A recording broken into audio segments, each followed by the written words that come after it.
Vous êtes à l'abreuvoir de l'actualité. Bonsoir, bienvenue. Les grandes articulations. Modernisation de l'administration, l'élaboration du programme est lancée par la Guinée avec l'appui de ses partenaires. Le chef de mission de projet ambitionne déjà le renforcement des capacités institutionnelles et la qualification des services publics. Rencontre du personnel judiciaire. Nous sommes à Koya où le garde des Sceaux veut s'assurer du respect des procédures en vue de l'examen rapide des dossiers. Il faut donc améliorer le cadre de travail. Le tribunal de la préfecture vient d'être rénové. Sport Ligue 1 de football, la 11e journée se joue ce week-end. Le classico entre l'AS Kaloum et le Horéaci est à l'affiche. C'est ce samedi même. Au stade Petit Sori de Nongo, chaque entraîneur mesure les enjeux de la rencontre. Une fois de plus, bonsoir. À présent, nous ouvrons cette édition par ce décret. Décret des 2025-0039 RG CNRD SCGG portant nomination au ministère de l'Information et de la Communication. Le président de la République, vu la charte de la transition, décrète. Article 1er. Les hauts cadres et cadres dont les prénoms et noms suivent sont nommés dans les fonctions ci-après. 1. Conseiller principal, M. Mohamed Kondé, confirmé. 2. Conseiller chargé des réformes et de développement des médias et de la publicité, M. Mohamed Kantassouma, journaliste. 3. Conseiller juridique, M. Paul Sekou Yaraduno, juriste. Conseiller technique, M. Mfa Ousmane Kamara, précédemment directeur national des services de diffusion. Conseiller chargé de mission, M. Samba Camus Kamara, journaliste. Inspecteur général, M. Ismaël Fanta Traoré, précédemment inspecteur général adjoint. Inspecteur général adjoint, M. Alfred Oulemou, journaliste. Directeur national des services de diffusion, Mme Julienne Mathias, ingénieur. Directeur national adjoint des services de diffusion, M. Abdoulaye Koulibaly, consultant en télécommunications. Directeur national de la communication et des relations avec les médias privés, M. Boubacar Ba, précédemment directeur national adjoint de la communication et des relations avec les médias privés. Directeur national adjoint de la communication et des relations avec les médias privés, M. Amara Kamara, consultant en communication. Directeur général du Fonds d'appui au développement des médias, M. Souleymane Ba, confirmé. Directrice générale adjointe du Fonds d'appui au développement des médias, Mme Mam Randatou Diallo, précédemment directrice générale adjointe du quotidien Horea. Directeur général du Bureau de stratégie et de développement, M. Guialé Ngato Doré, confirmé. Directeur général adjoint du Bureau de stratégie et de développement, M. Abou Moussa Kamara, confirmé. Directeur général du quotidien Horea, M. Ibrahima Kone, confirmé. Directrice générale adjointe du quotidien Horea, Mme Marie-Louise Diallo, journaliste. Directeur général de la radio rurale de Guinée, M. Ibrahima Souri Sissé, précédemment directeur général adjoint de la radio rurale de Guinée. Directeur général adjoint de la radio rurale de Guinée, M. Lancé Koulibaly, consultant. Directeur général de l'agence guinéenne de presse, M. François Mara. Directeur général adjoint de l'agence guinéenne de presse, M. Mahamoud Bari, journaliste. Directeur général du Centre de formation et de perfectionnement en technique de l'information et de la communication, M. Abdoulaye Djibril Diallo, confirmé. Directrice générale adjointe du Centre de formation et de perfectionnement en technique de l'information et de la communication, Madame Hadiatou Yayassal, confirmé. Directeur général de l'Institut national de l'audiovisuel INA, M. Abdul Kader Keïta, confirmé. Directrice générale adjointe de l'Institut national de l'audiovisuel INA, Madame Fatoumata Diarra Diallo, précédemment DGA de l'AGP. Directeur régional de l'information et de la communication de Kindia, Monsieur Morlaï Kamara. Directrice régionale de l'information et de la communication de l'AB, Madame Kadiatou Diallo, journaliste. Directeur régional de l'information et de la communication de Kankan, Monsieur Mamadi Kansan Doumbouya, journaliste. Directeur régional de l'information et de la communication de Nzélékoré, M. Mohamed Salioupaï, journaliste. Directeur régional de l'information et de la communication de Boké, M. Younoussa Tawel Kamara, journaliste. Directeur régional de l'information et de la communication de Mamou, M. Mamadou Patebalde, consultant. Directeur régional de l'information et de la communication de Farana, M. Sa Malik Kamara, consultant. Article 2. Le présent décret qui abroge toutes dispositions antérieures contraires prend effet à compter de la date de sa signature et sera enregistré et publié au journal officiel de la République Conakry le 14 mars 2025, signé Général Mamadi Doumbouya. C'est parti pour l'élaboration du programme de réforme de l'État et de modernisation de l'administration, à en croire le chef de mission du projet, Awalou Ouedrayogo. Cette initiative a pour principal objectif renforcer les capacités institutionnelles et améliorer la qualité des services publics. La cérémonie est présidée par le Premier ministre, chef de gouvernement, Ousmane Bangoura, compte rendu. C'est le lancement des travaux d'élaboration du programme de réforme de l'État et de modernisation de l'administration publique en République de Guinée. Ce processus de transformation de l'appareil étatique mobilise membres du gouvernement, anciens premiers ministres, conseillers du président de la République, collectif des anciens hauts cadres, partenaires au développement, experts nationaux et internationaux. L'objectif de ce rendez-vous de Conakry est de bâtir une administration moderne, performante et centrée sur les résultats, capable de soutenir la mise en œuvre des politiques publiques. Le programme de réforme auquel on assiste le lancement sera un programme intégrateur.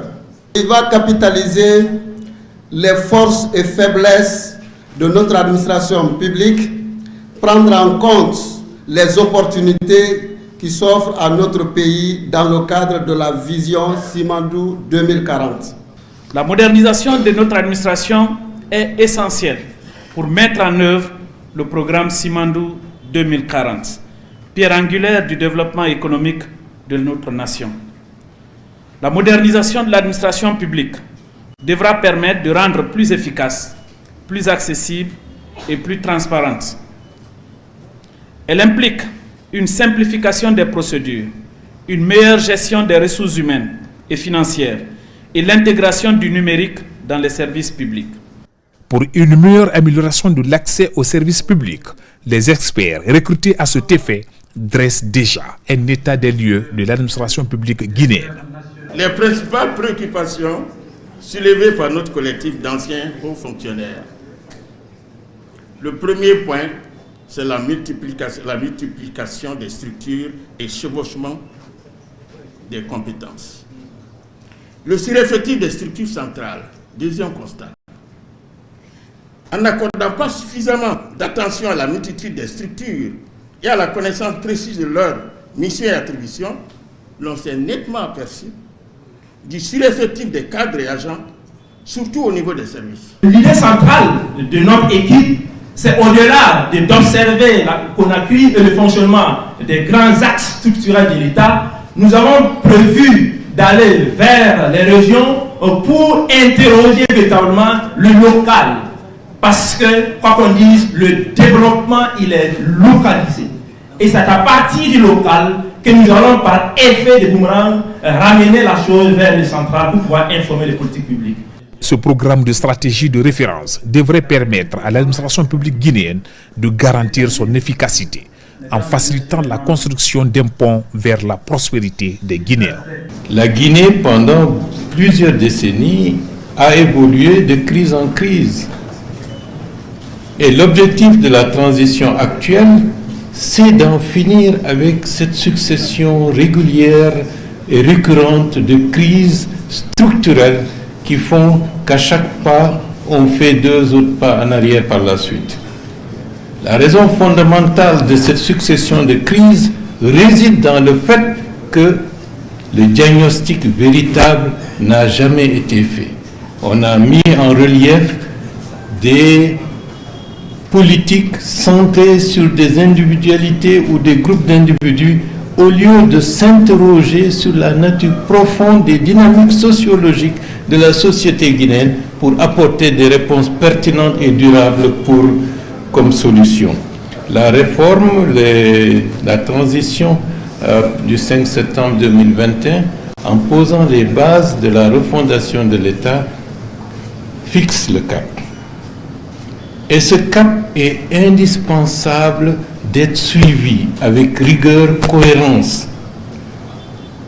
La Guinée, de l'indépendance à la période des années 2000, est dans un cycle politique qui est fini d'aller dans un processus en capacité de se renouveler.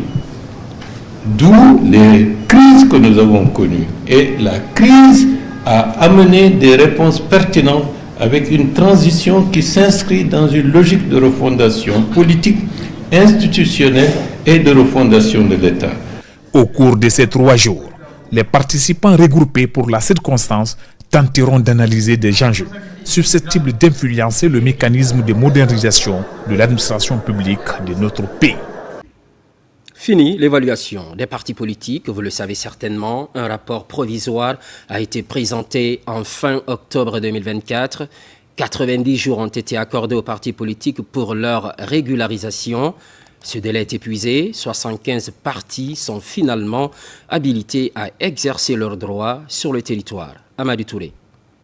90 jours après la présentation des résultats provisoires de l'évaluation des partis politiques, comme prévu dans les textes qui régissent le fonctionnement des partis politiques en République de Guinée, le ministère de l'administration du territoire et de la décentralisation, à travers la direction des affaires politiques et de l'administration électorale, présente le rapport final de cette évaluation. Les résultats font cas à l'exercice sans entrave des activités de 75 partis politiques sur l'étendue du territoire guinéen. Ça fait 3 ans que nous sommes en train de travailler à assainir l'espace politique. On était à 350 partis politiques. On est revenu au moment de la prise des fonctions du général deuxième secteur Ibrahima Khalil Condé à 211 partis politiques. Aujourd'hui, vous venez de suivre la présentation.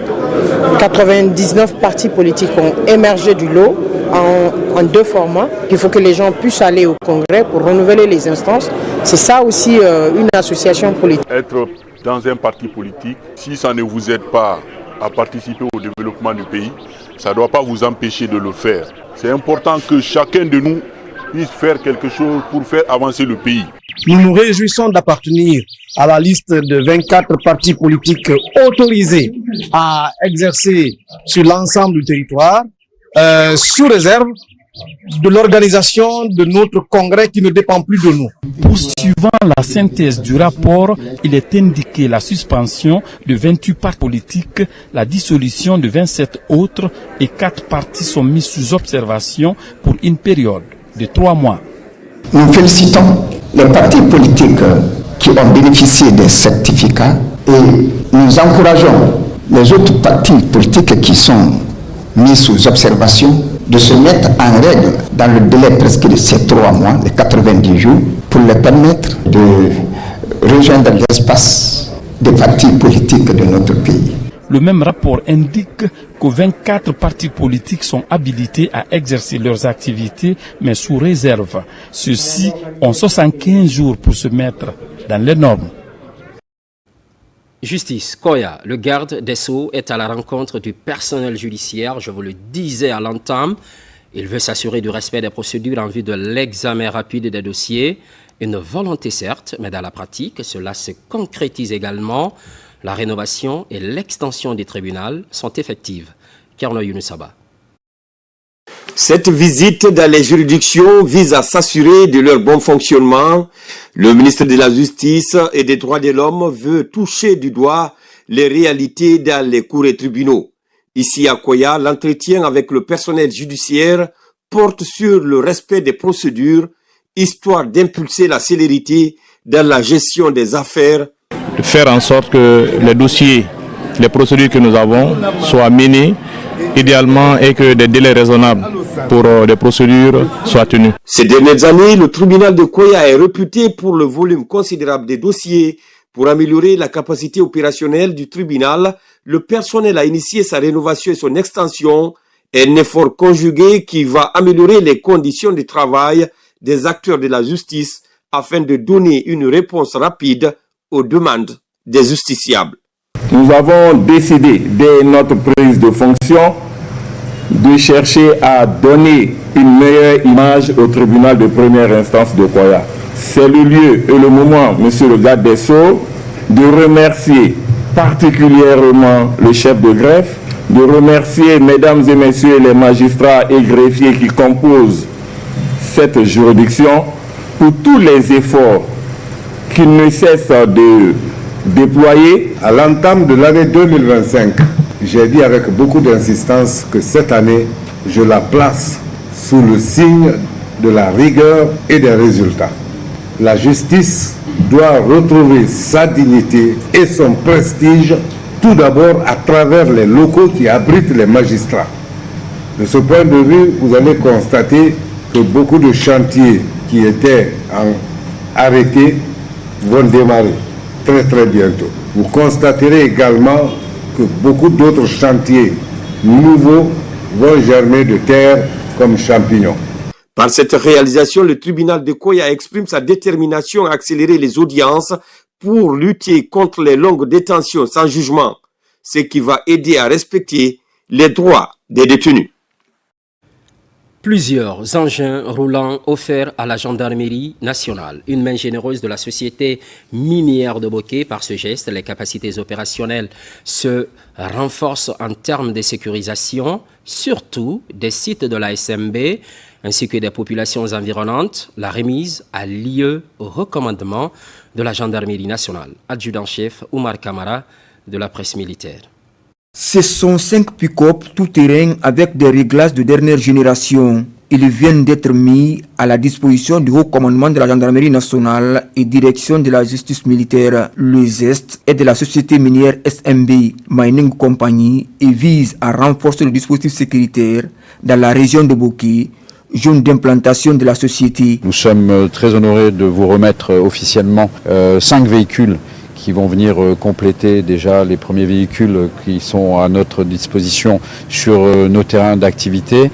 La sécurisation de nos infrastructures, la sécurisation des femmes et des hommes qui composent notre compagnie et qui font la fierté de notre secteur. En recevant ce don et fidèle à sa mission de protection des personnes et de leurs biens, le haut commandant de la gendarmerie nationale a rassuré le donateur de son accompagnement constant pour maintenir un environnement stable et sécurisé dans la zone de production minière.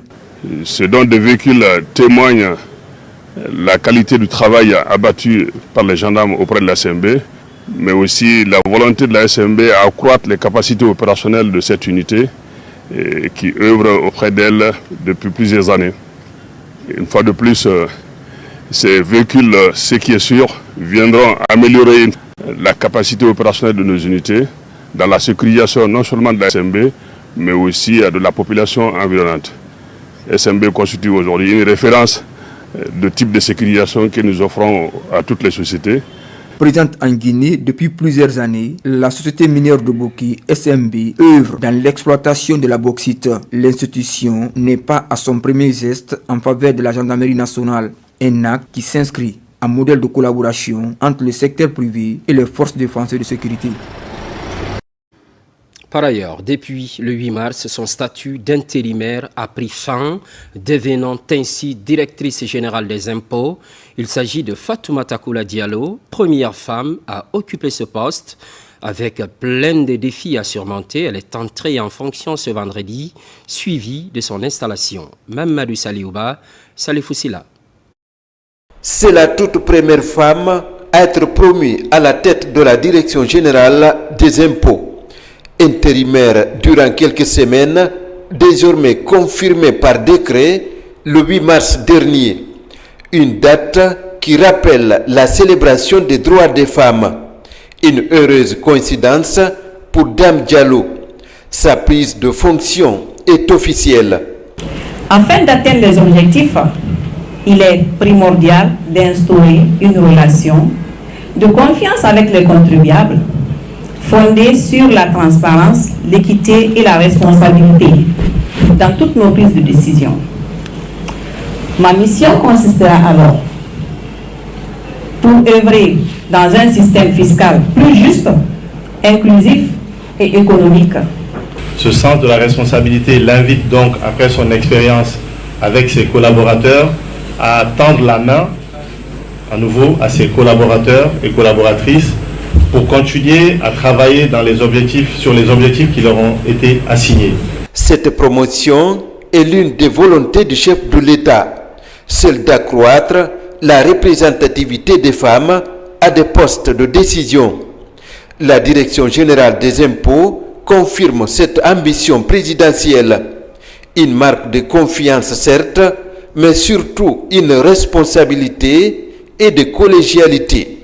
Nous avons reçu l'instruction du président de la République de conférer un cachet particulier à cette cérémonie pour dire qu'il fait ce qu'il dit quand il dit qu'il va faire la promotion de la femme. Mettez tout ceci derrière vous et soutenez-la. Donc sa réussite est votre réussite. Juste après sa prise de fonction, place à l'installation de la directrice générale des impôts. Principal défi, poursuivre les réformes de mobilisation et de sécurisation des recettes fiscales. Au même moment, amélioration des relations professionnelles de travail en Guinée, cela passe par l'inspection générale du travail. Pour cette année, de grandes ambitions sont affichées. On cite un exemple, le renforcement des contrôles dans les entreprises et c'est autour d'une rupture collective. Mamadi Ternakamisoko nous donne les détails.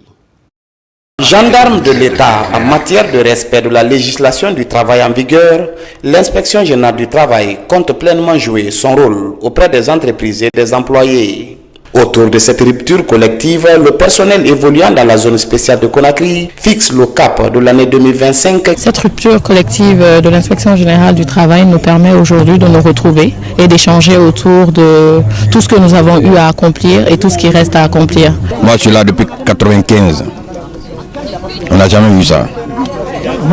Donc, avec la nouvelle équipe, nous souhaitons que cela perdure. Le ministère du Travail et de la Fonction publique a mis au centre de ses réformes prioritaires l'inspection générale du travail. Les attentes sont grandes et l'équipe actuelle semble mesurer la portée de sa responsabilité. Les perspectives et les tendances sont vraiment en train de changer.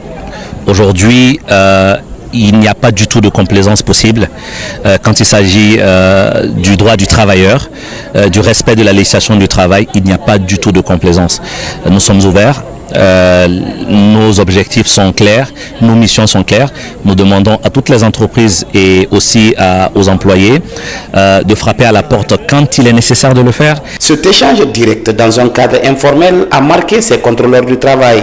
Désormais, ils s'engagent selon leur mandat à informer et conseiller les employeurs, les salariés et les représentants du personnel sur les dispositions applicables pour un environnement de travail paisible et durable en Guinée.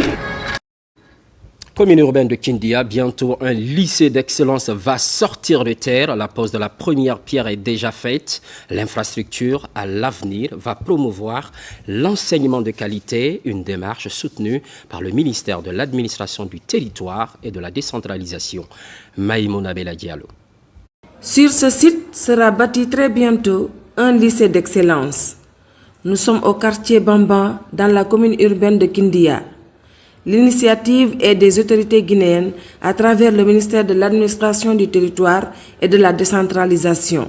Cette cérémonie de pose de la première brique témoigne de la matérialisation de l'ambition de doter la ville des agrumes d'un lycée tel qu'il est présenté sur la maquette. Ce bijou que Kindia vient de bénéficier on ne saura que demander au Tout-Puissant pour que beaucoup d'enfants de Kilia et le Bamba même soient maintenant encadrés dans cette école-là que nous venons maintenant de poser la première pierre.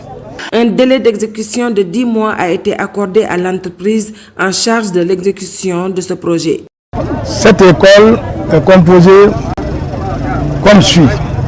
Il y a un bâtiment principal de R+2, c'est-à-dire 2 étages, qui comprend 12 salles de classe, des laboratoires, un amphithéâtre, des blocs de toilettes qui accompagnent, des dortoirs qui peuvent recevoir jusqu'à 200 élèves, filles et garçons.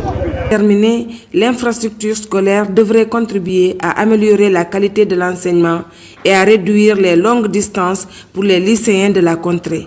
C'est un lycée moderne qui comporte toutes les commodités et à régime internat. Je sais déjà que nos prédécesseurs vous ont présenté le projet. En ce qui nous concerne en tant qu'entreprise, nous vous renouvelons notre engagement de respecter rigoureusement les prescriptions techniques. La réalisation de cette école est un véritable ouf de soulagement pour les populations de Bamban, commune urbaine de Kindia.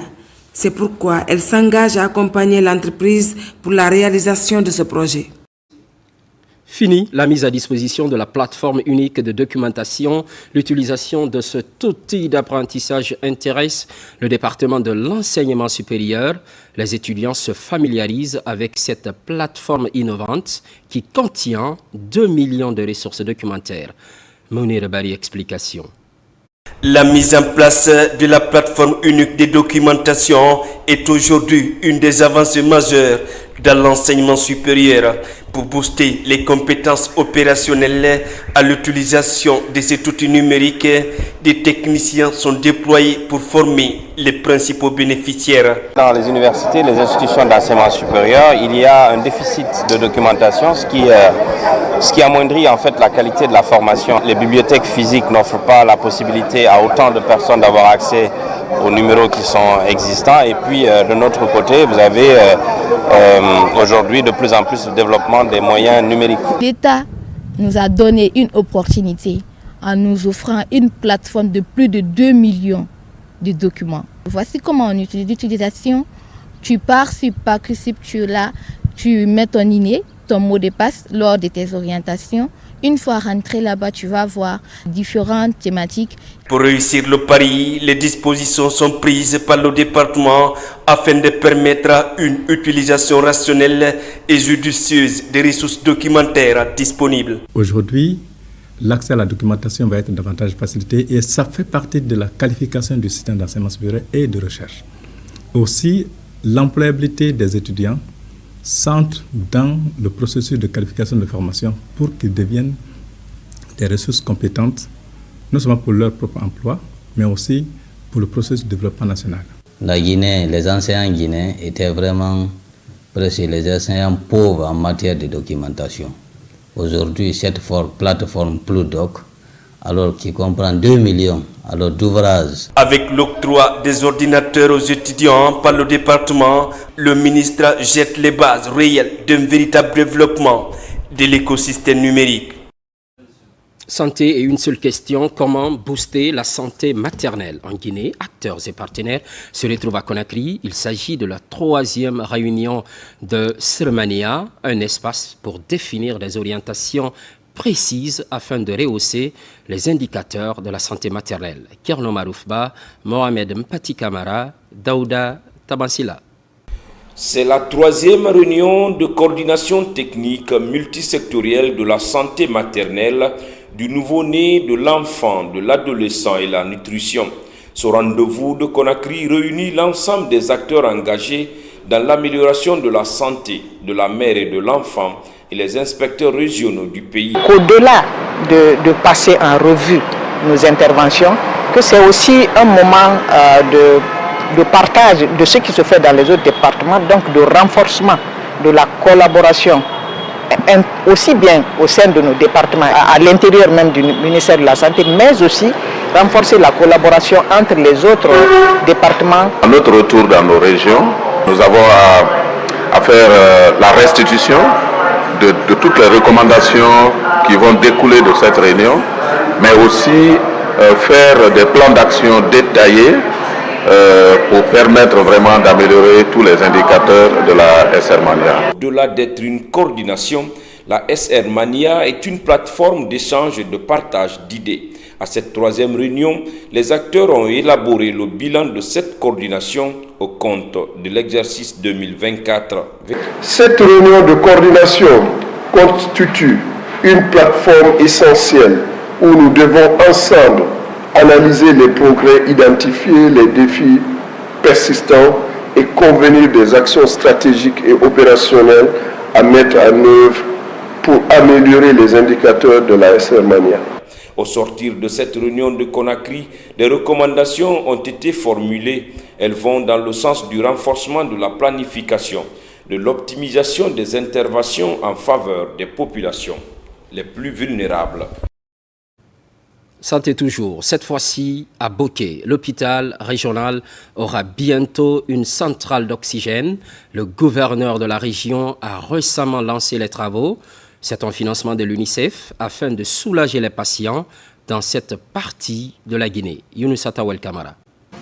Le personnel soignant de l'hôpital régional de Boké va bientôt se frotter les mains. Sa structure sanitaire aura désormais sa propre centrale d'oxygène. C'est une initiative du ministère de la Santé sous financement de l'UNICEF. La réalisation de cet édifice public qui reçoit tous les jours les patients venus de partout pourrait contribuer davantage à offrir un service de santé de qualité pour sauver des vies. L'oxygène est très nécessaire pour la prise en charge de beaucoup de malades. Nous remercions le général Mamadi Doumbouya qui ne ménage aucun effort pour faciliter les actions de la santé dans la préfecture de Boké. La pose de la première pierre de la construction de cette centrale d'oxygène constitue un ouf de soulagement. Si l'État, à travers la vision du chef de l'État, le général d'armée Mamadi Doumbouya aujourd'hui, on a l'opportunité d'abriter la fabrication de l'oxygène sur place, on ne peut que s'en réjouir. Après la pose de la première pierre par le gouverneur de la région de Boké, les ouvriers de l'entreprise en charge des travaux s'activent à respecter le délai contractuel prévu pour 3 mois. Nous avons commencé les travaux et nous avons fait déjà une mobilisation en personnel, en matériel et matériaux aussi. Nous avons pris toutes les dispositions par rapport à l'exécution de ce projet dans les règles de l'art. Par cette initiative, le gouvernement guinéen et son partenaire UNICEF expriment ainsi leur volonté à renforcer le système sanitaire de l'hôpital régional de Boké en l'équipant des matériels adéquats. Sur tout autre plan, jeunesse et développement local, c'est le thème d'un forum sur la vulgarisation du vaste programme Simandou. Le cabinet international Simaco organise l'événement. Il est question d'expliquer la portée de cette vision présidentielle pour l'insertion socio-professionnelle de la couche juvénile. Mikini Moussa Kamara, Noumousso Diakité. Ce forum a permis aux jeunes de Conakry de s'informer sur les enjeux du développement local et les opportunités offertes par le projet Simandou. Il a également servi de plateforme d'échange et de réflexion sur les initiatives à mettre en place pour favoriser l'implication de la jeunesse dans la construction d'un avenir prospère pour la Guinée.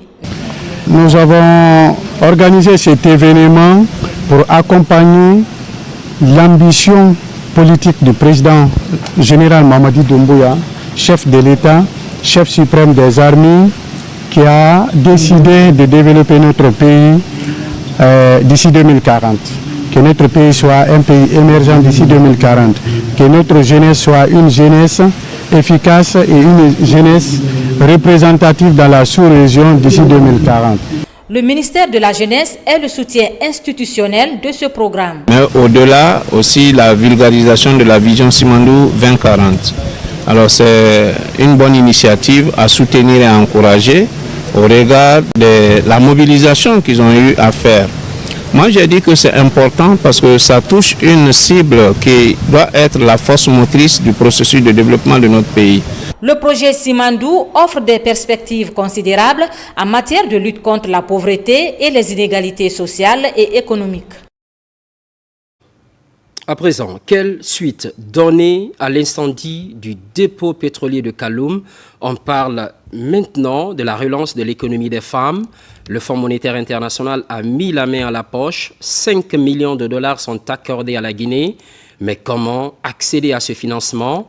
Les modalités sont expliquées aux populations. Là, c'est Kamisoko, Alpha Camara. Un an après l'incendie du dépôt pétrolier du Koronti, l'État guinéen et ses partenaires s'activent dans la relance de l'économie locale.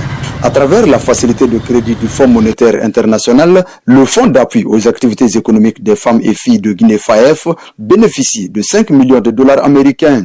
Destinés aux femmes porteuses d'initiatives, les conditions d'accès à ces fonds sont expliquées. Ce sont des rencontres de sensibilisation avec les sinistrés, pour que les sinistrés prennent en main leur destin, qui nous proposent des projets impactants pour la commune et qui va changer définitivement leur vie. Les conditions sont très simples. Il faut être sur la liste officielle des sinistrés. Il faut également habiter, avoir un certificat de résidence, avoir une carte d'identité en cours, valide, 2 photos d'identité, et puis accepter pour les ménages concernés de suivre une formation en éducation financière et pour finir, être résilient et avoir de bons projets. Visant à accompagner les ménages affectés par cet incendie en leur fournissant des lignes de crédit pour financer des micro-projets générateurs de revenus, cette initiative tombe sur de bons pieds dans les différents quartiers de Kaloum. Grâce à l'aide du président de la République, le général Mamadi Doumbouya, nous avons écouté les explications qui vont en droite ligne avec les besoins de nos femmes, de nos braves femmes. Le président a fait recours à nous, le général Mamadi Doumbouya.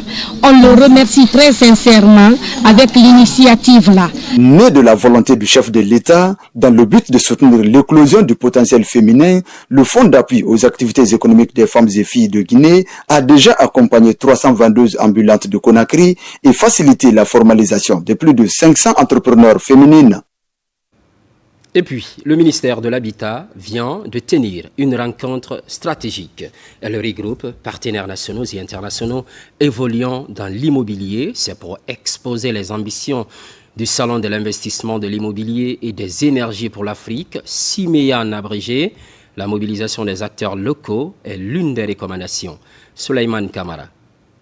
Dans le cadre des préparatifs du Salon international de l'investissement, de l'immobilier et des énergies pour l'Afrique, qui se tiendra à Paris du 11 au 13 avril prochain, la Fédération nationale des constructeurs et promoteurs immobiliers de Guinée est au ministère de l'Urbanisme et de l'Habitat, en compagnie des professionnels du secteur. Le CIMEA permettra aux entreprises de rencontrer directement la diaspora guinéenne résidente en Europe, particulièrement à Paris.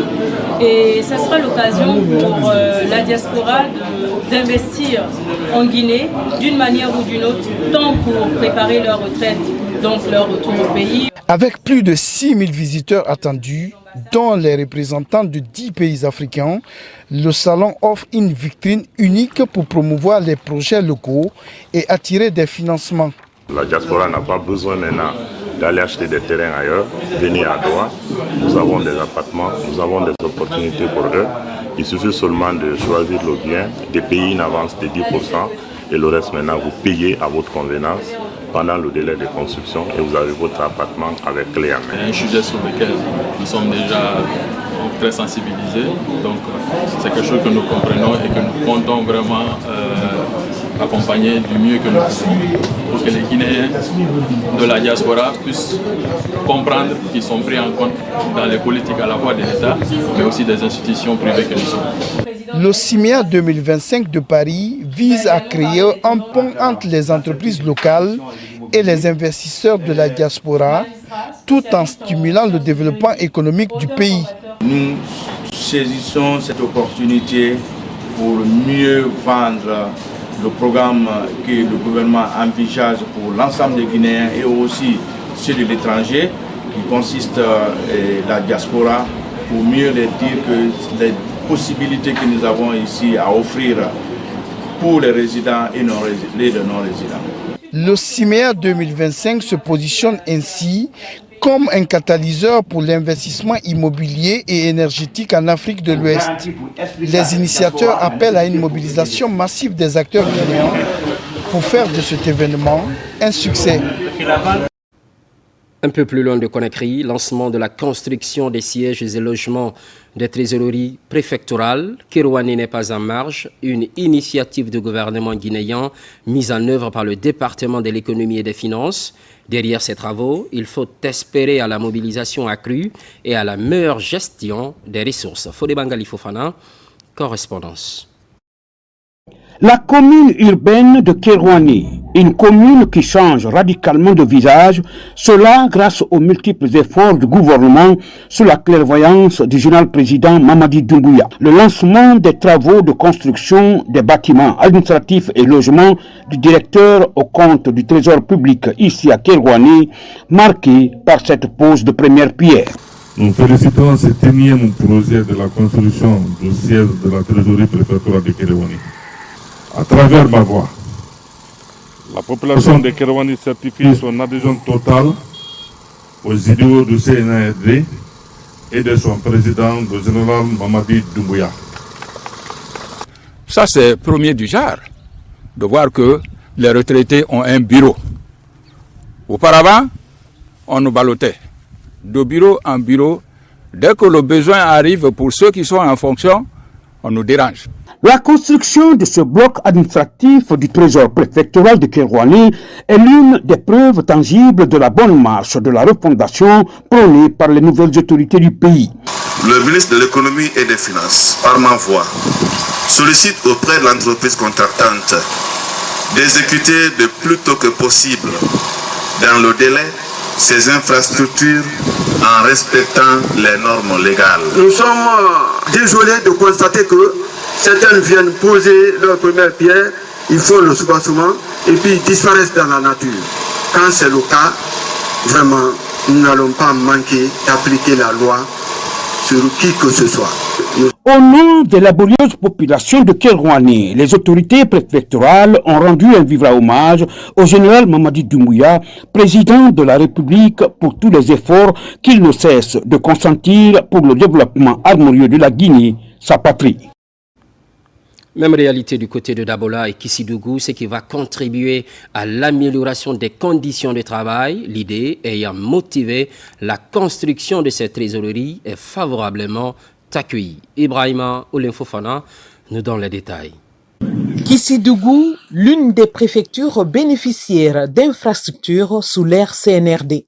Cette pose de la première pierre du bloc administratif de la trésorerie préfectorale en est une illustration. La mise en œuvre du projet dénote de la volonté politique du chef de l'État à offrir un cadre de travail aux administrateurs locaux. L'infrastructure comportera les bureaux et le logement du trésorier.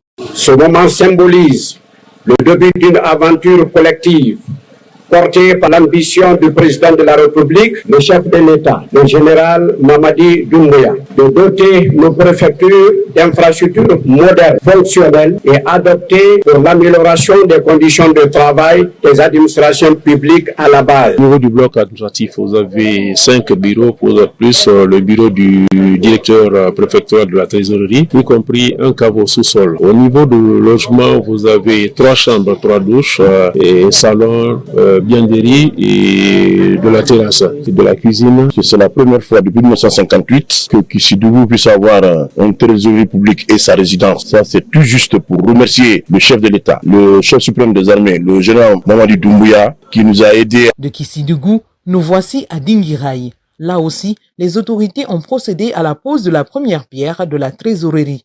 Le projet consiste à redorer le blason du secteur de l'économie et des finances. Le bureau doit comporter 5 compartiments, 2 douches. Le logement également viendra se greffer à cela.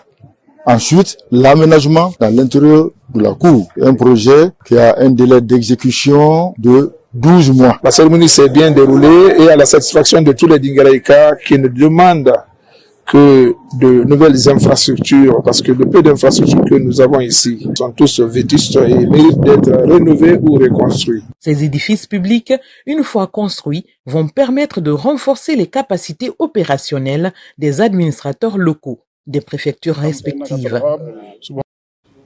Il faut préciser que la moyenne Guinée n'est pas exclue. L'élan du développement se fait remarquer dans certaines préfectures. C'est le cas de Tougué et l'Eluma. Cette avancée notable vient confirmer la refondation tant prônée par les autorités du pays. Sarafdine Diallo, Nabila Kamara.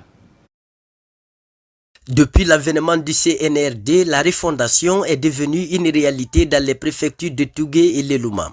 Dans ces localités, plusieurs infrastructures sont réalisées ou en cours, comme les constructions de ces trésoreries lancées par le ministère des Finances à travers le budget national de développement. Je voudrais inviter l'entreprise à respecter scrupuleusement le contenu du cahier de charges et le délai contractuel de réalisation des travaux.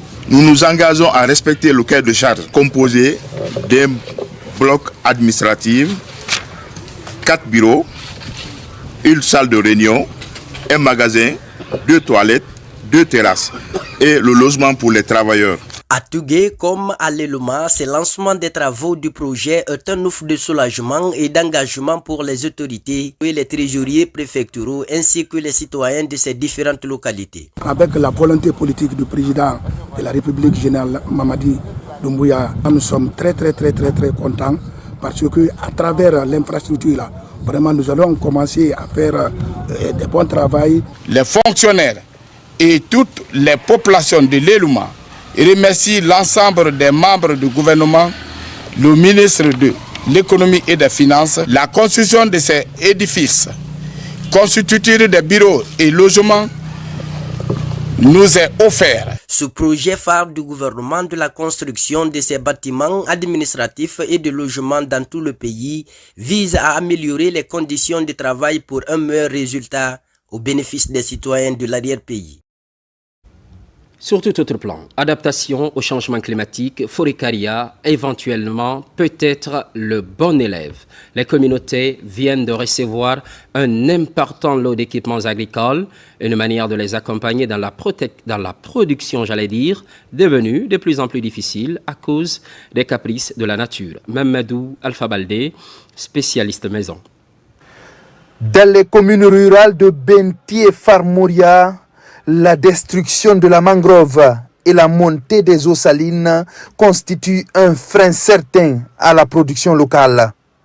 Zone agricole par excellence, les conséquences des changements climatiques sont déjà perceptibles sur le terrain. Pour accompagner les communautés et renforcer leur résilience, Guinée Écologie offre divers équipements aux populations de ces deux localités. L'idée, c'est de conserver les mangroves, c'est-à-dire de promouvoir les bonnes pratiques pour la protection de l'environnement. Et à côté de cela, on doit aussi accompagner les communautés dans le développement des activités génératrices de revenus. En plus du matériel agricole, des semences améliorées sont aussi remises aux communautés. Les risques liés au réchauffement climatique sont évoqués et la promotion de l'éco-citoyenneté encouragée. Avant, on n'a pas beaucoup de matériel, mais aujourd'hui, on a gagné beaucoup d'infrastructures qui peuvent être mises en valeur pour pouvoir bien faire notre bas-fond. Bien utilisé et organisé de telle manière qu'il n'a pas perdu. On a beaucoup souffert à Benti, nous les femmes de Benti. Vraiment, je suis très contente de Guinée Écologie. Avec cet accompagnement, Guinée Écologie et ses partenaires comme le partenariat régional pour la conservation de la zone marine côtière PRCM compte accompagner le gouvernement dans sa lutte pour la protection des écosystèmes et la réduction des impacts du réchauffement de la planète le long du littoral. Mars, mois de la femme. Bonne nouvelle pour celles qui entreprennent et recherchent du financement pour leurs activités. Ecobank lance la version améliorée de son programme Éleveur. Il accorde des prêts non garantis allant jusqu'à $50 000. Carlos Mangalo pour plus de compréhension.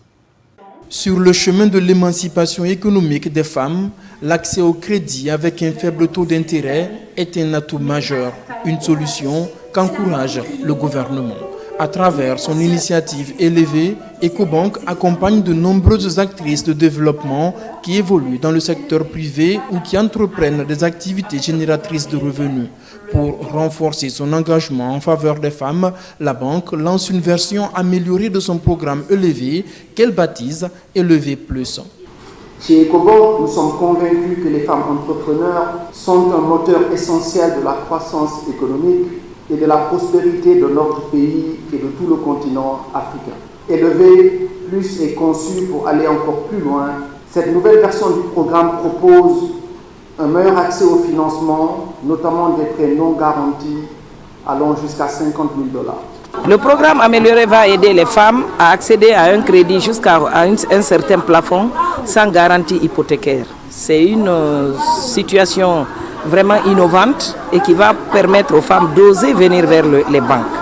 Avec ce programme, toute une stratégie d'accompagnement est aussi mise en place pour encadrer techniquement et financièrement les femmes afin de les aider à conquérir aussi de nouveaux marchés avec le soutien du gouvernement. Lorsqu'une femme réussit dans l'entrepreneuriat, c'est une famille, une communauté et toute une économie qui en bénéficie. À cette occasion, je tiens à féliciter chaleureusement Ecobank Guinée et à exprimer mes sincères remerciements à son directeur général et à toute son équipe pour leur engagement constant en faveur du développement des entreprises dirigées par des femmes en Guinée. La rencontre a aussi donné lieu à des échanges sur la question de l'entrepreneuriat féminin, des moments de partage qui ont mis en lumière les secrets de réussite de nombreuses femmes, mais aussi les difficultés auxquelles elles font face. Les opportunités similaires continuent de profiter aux femmes de Kindia. C'est un nouveau programme pour financer les projets d'autonomisation féminine. Yaya Silla. Tout a commencé ici, dans la grande mosquée de Tafori, dans la commune urbaine de Kindia, vendredi 7 mars 2025, la veille du 8 mars, fête internationale des femmes. Dans la piété, les femmes de Kindia, aux côtés desquelles les autorités régionales, préfectorales et communales se sont particulièrement mobilisées. Les prières ont été dites en faveur de la paix et à la promotion des femmes. Les femmes ont bien répondu, on a organisé le panel et le panel a parlé des 12 points critiques du Beijing 1995. J'ai parlé sur femmes et pauvreté. À l'époque, la pauvreté des femmes, c'était le manque d'instruction. Les femmes n'étaient pas instruites. Dans ce cas, pour combler ça, il y a eu l'alphabétisation, pour constituer des groupements pour les femmes, les aider à se mettre ensemble pour qu'elles puissent réaliser des activités génératrices de revenus. La troisième activité fut les prières dans la paroisse Saint-Roi de Kindia. Avec Père Martin Camara, les fidèles ont mis l'accent sur la grâce de Dieu accordée à la femme. Et notre joie est immense aussi parce que nous avons pu communier avec toutes les femmes du monde et surtout aussi prendre part à cette lutte pour l'égalité des droits. La fête des femmes, célébrée le 8 mars 2025 cette année à Kindia, est une continuité de l'œuvre entreprise par les Hadja Mafori Bangoura, Balia Kamara, Jeanne-Martin Cissé et autres femmes ailleurs dans le monde. Au pays de Paul Kagame, Rwanda, à l'occasion de cette période de pénitence, l'ambassade fait un geste pour la communauté. Des vivres sont mis à disposition par le personnel diplomatique. Ce geste de solidarité s'est déroulé en présence de l'ambassadeur de Guinée à Kigali et de son homologue rwandais, Alpha Isiagaba. Voici un geste qui va rester longtemps gravé dans la mémoire des compatriotes vivant au Rwanda. Ils célèbrent, chrétiens et musulmans, cette période de pénitence aux côtés de l'ambassade. La représentation diplomatique à Kigali pour communier avec les ressortissants guinéens offre des denrées alimentaires. La démarche vise à les aider à traverser ce moment de gêne. Au nom de toute la communauté, nous sommes très ravis, solennellement, vivement, pour cette grande initiative de donner des dons en ce mois béni, non seulement pour les musulmans, mais aussi pour les chrétiens. Cette initiative est très solennelle et ça marque quelque chose de très grand. Cette journée également indique combien de fois son Excellence Soumaïla Savané, l'ambassadeur extraordinaire et plénipotentiaire de la République de Guinée, près de la République du Rwanda, est très attaché à sa communauté. Et cela est également en conformité avec la vision du chef de l'État. En posant cet acte, l'ambassadeur Soumaïla Savané et son équipe contribuent à réduire considérablement les charges pour ces familles guinéennes. Nous prions que ce mois soit un mois de bénédiction pour la Guinée et que toutes les prières de tous les Guinéens et Guinéennes soient exaucées par notre Dieu. On vient de loin, on est dans un pays qui nous a accueillis comme vraiment des citoyens de ce pays. Respectons les lois de ce pays et surtout donnons-nous la main pour faire avancer notre pays qui est la Guinée. Plusieurs centaines de compatriotes ont bénéficié de ce geste de solidarité. Une assistance qui va au-delà des simples gestes anodins. Pour l'ambassade, c'est l'expression de l'entraide fraternelle à l'étranger. Retour au pays et Alphonse Aboké pour nous faire comprendre le rapprochement et la solidarité exprimée vis-à-vis des populations sur place. C'est à l'actif du directeur du protocole d'État de la présidence, Ahmed Koumbassa, qui a entrepris une visite dans la région. C'était du 8 au 12 mars 2025. Cette initiative contribue au renforcement de la quiétude sociale. Bakari Bambakonde. La visite de l'ambassadeur Ahmed Koumbassa a débuté par un moment symbolique et spirituel à la grande mosquée de Boké, où une lecture solennelle du Saint-Coran a rassemblé des fidèles musulmans. Ce rassemblement a été l'occasion de prier ensemble pour la paix sociale, le développement durable et la réussite du processus de refondation initié par le président de la République, son Excellence le général Mamadi Doumbouya. À travers ses prières et bénédictions, l'ambassadeur a renforcé l'importance des idées de pardon, de cohésion sociale et de développement durable qui sont au cœur des préoccupations du chef de l'État. Cet geste dont j'ai vu, vraiment, c'est une geste humanitaire. Je demande au bon Dieu vraiment de pardonner, c'est de se donner la main pour que vraiment les uns et les autres puissent être ensemble. Lors de son séjour à Boké, l'ambassadeur a également eu l'opportunité de rencontrer le Kuntigi de la préfecture de Boké, autorité morale respectée, avec qui il a échangé sur les préoccupations des populations locales et sur la manière dont la Guinée peut, dans son ensemble, contribuer à avancer vers un développement harmonieux et inclusif. L'octogénaire Nyokoro Sanusi Kamara, une figure respectée de la communauté, visiblement ému par la présence de l'ambassadeur Ahmed Koumbassa et de la délégation qui l'accompagne, a exprimé toute sa satisfaction. Kagandé ici, l'autorité morale de Kagandé, parce que on a eu à Boké ici 8 ministres. Regardez comment la ville de Boké est. Il y a eu des préfets de Boké.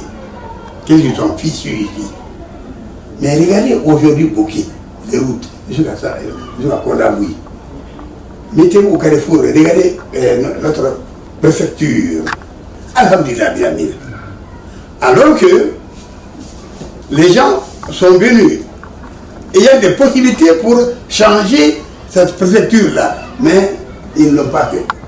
Cette visite du directeur du protocole d'État est un retour aux sources qui incarnent la longue tradition d'échanges et de liens solides que Ahmed Koumbassa a toujours entretenu avec les populations de sa région natale. En initiant des rencontres régulières avec les autorités locales et les leaders communautaires, il contribue activement à la consolidation des relations entre l'État et les citoyens, un effort précieux pour renforcer la paix, l'unité et le développement de la Guinée. Il va crescendo et à juste raison soutient des initiatives présidentielles. Le choix est porté sur des médias pour éclairer l'opinion publique par rapport à la vision du CNRD. Cette option a été dévoilée à l'occasion d'une conférence de presse. Aboubakar Junior Kamara. Les mouvements de soutien au président de la République se multiplient à travers le pays. Pour apporter leur soutien à l'homme du 5 septembre 2021, plusieurs options sont expérimentées. Le mouvement des engagés pour la réussite de la transition choisit les médias pour expliquer les acquis et la vision du gouvernement du général Mamadi Doumbouya. Je voudrais, Guinéennes et Guinéens, vous demander à tous, sans distinction d'opinion, de soutenir l'ère de la refondation prônée par le général d'armée Mamadi Doumbouya, président de la République, chef suprême des armées. La refondation est bel et bien possible en Guinée, mais de façon résolue et progressive. Cette conférence de presse est mise à profit pour expliquer aux médias les projets du programme de développement enclenchés dans tous les secteurs du développement en Guinée. Plus de 200 partis politiques et plus de 1000 organisations de la société civile, nous avons été des milliers à vous solliciter pour appeler à porter votre candidature à l'élection présidentielle prochaine. Je vous avoue que nous ne voyons pas d'autres candidats crédibles, tant notre principale préoccupation était de faire aboutir cette transition dans la paix et la stabilité. Le mouvement des engagés pour la réussite de la transition décide d'accompagner le président de la transition dans tout le processus jusqu'à la victoire finale. Sport Ligue 1 de football, la 11e journée se joue ce week-end. Parmi les affiches, le Classico entre l'AS Kaloum et le Orea AC. C'est ce samedi 15 mars au stade Petit Souri de Nongo. Chaque entraîneur mesure les enjeux de la rencontre. Abdoulaye Diallo. Peu importe l'état de forme de l'AS Kaloum ou du Orea AC, le match entre les deux équipes est une croisade de prestige pour le football guinéen. Un Classico, ça se gagne parce que c'est les matchs les plus intéressants et c'est des matchs de référence, que ce soit pour l'entraîneur, que ce soit pour les joueurs. Je pense qu'on est sur une bonne dynamique et que demain, on va le préparer ce match, plus sur l'aspect tactique et mental, parce que l'AS Kaloum sait jouer ce genre de match.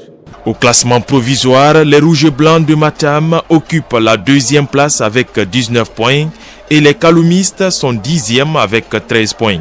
Les deux équipes restent également sur des succès lors de la 9e journée. À l'orée de ce derby, Noum Diané ne se met aucune pression. C'est pas Kaloum, c'est pas Afia, ça n'a rien à voir. Tous les matchs qu'on joue, on est en train de préparer ces jeunes-là à ça sur le plan mental. Déjà que ce soit des joueurs vraiment des guerriers sur le terrain. Pour des raisons de sécurité, la Ligue, en accord avec l'ASK, a délocalisé ce match au stade Petit Souri de Nongo. L'invite est faite au public d'observer le fair play pour mieux profiter du spectacle. Nous privilégions l'événement, c'est un événement et que la sécurité de tous ceux qui participent à l'événement est un souci majeur pour la Ligue. Je demande à tout le monde de venir avec un esprit de fair play 1000% parce que au-delà de tout ce qu'on dit, c'est des Guinéens qui jouent contre des Guinéens, c'est des frères qui jouent ensemble, c'est des jeunes qui se connaissent. Les 19 derniers classicos qui ont opposé l'AS Kaloum au Orea AC se sont soldés en faveur du HAC qui totalise 9 victoires et 3 défaites. Pour l'exercice précédent, l'ASK avait gagné 1-0 à Yorokogia avant le nul ouvert au match retour. Ce samedi, le public du stade Petit Souri aura droit à des retrouvailles. À titre illustratif, Ibrahima Souri Sankon et Sekou Keita seront face à leurs anciens coéquipiers du Orea.